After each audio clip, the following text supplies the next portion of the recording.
من هو الله؟ الله الله الله هو الرب، هو الإله، هو الواحد، هو الأحد،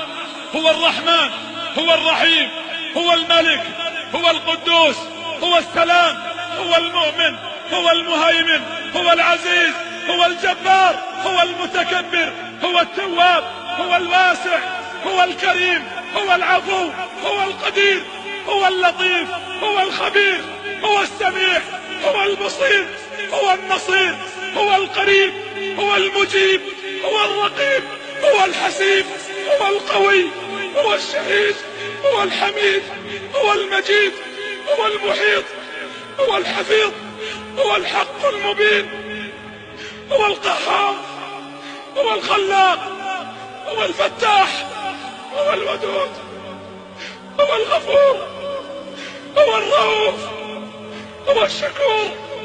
هو المتعال، هو المستعان، هو الوهاب، هو الخفي، هو الوارث، هو الولي، هو القائم، هو القادر، هو الغالب، هو القاهر، هو البر،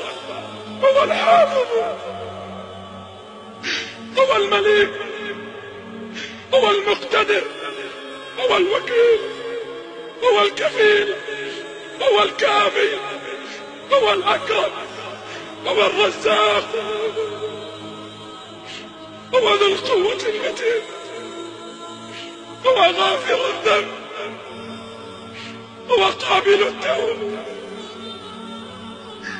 هو الملك جل جلاله.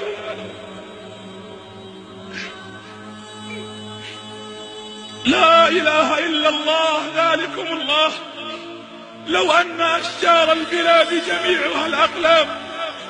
تكتبها بكل بنان، والبحر تلقى فيه 7 أبحر لكتابة الأسماء كل زمان نفدت ولم تنفد بها كلماته. ليس الكلام من الإله